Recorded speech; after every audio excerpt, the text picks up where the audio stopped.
news tonight, a resident at St. James Place has tested positive for coronavirus.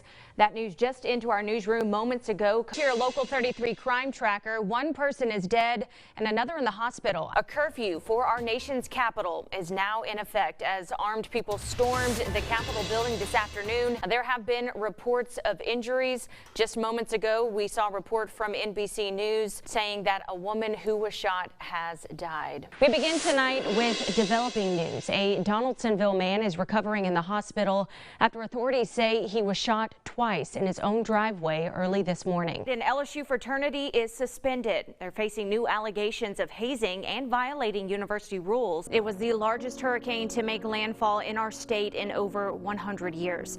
Destruction stretches all the way from the southern coast to the northern border. The effects of Hurricane Laura could also be felt here at home. As you can see, crews out working to remove trees from the roadway earlier today. This was the scene this morning on Highland Road. Behind me is New York City. You can barely make out what's going on there. They're experiencing some heavy snow, and that continues to blanket the area.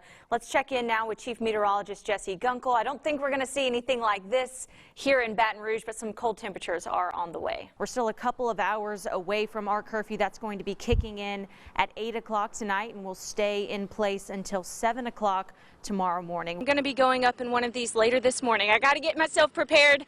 We're going to send it back to you guys in the studio.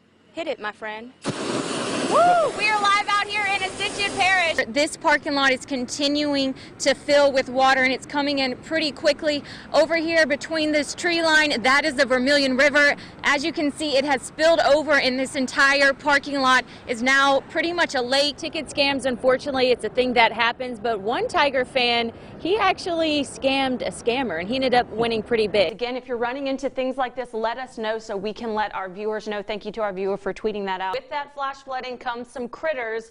This again on Twitter. That's an alligator, y'all, in someone's neighborhood. We all love tailgating at LSU games, right? And I bet a lot of you out there are really missing it.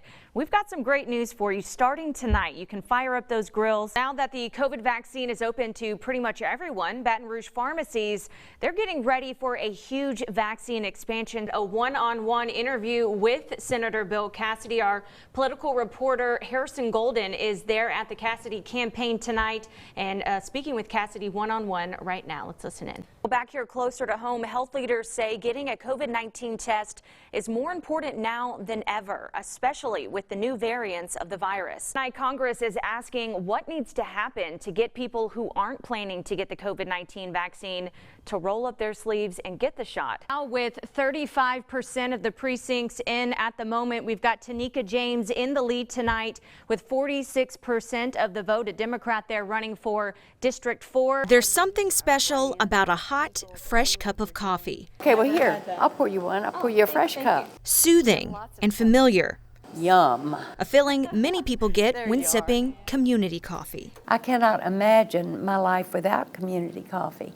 Donna Siraj, manager of CCC Holding, joined Community Coffee back in 1957. I married into this company 62 years ago. Little did she know this small family business would be a staple in homes across Louisiana 100 years later. We didn't drink that much coffee, and I learned to drink coffee and learned to love the product and love the business. Even though she wasn't running the company, she played a big role in shaping it to what we know today. But I think I validated many of his decisions, and he made a lot of good ones, and I like to think that maybe I was a part of that.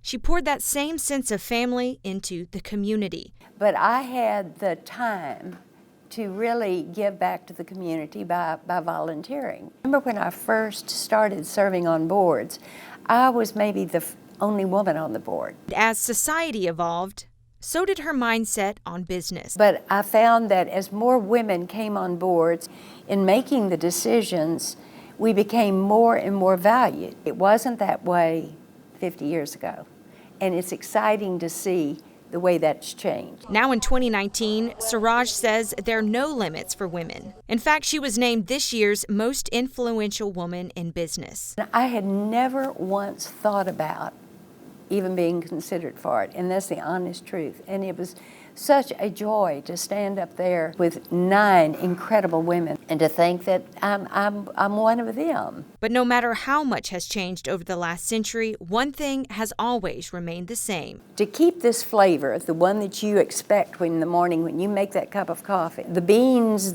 may taste different this year than they did last year, and yet we maintain this same flavor. And I think it's the same thing with a business. New ideas come in, but we maintain the same values, just like we maintain the same flavor. A flavor she hopes will be brewing for many years to come.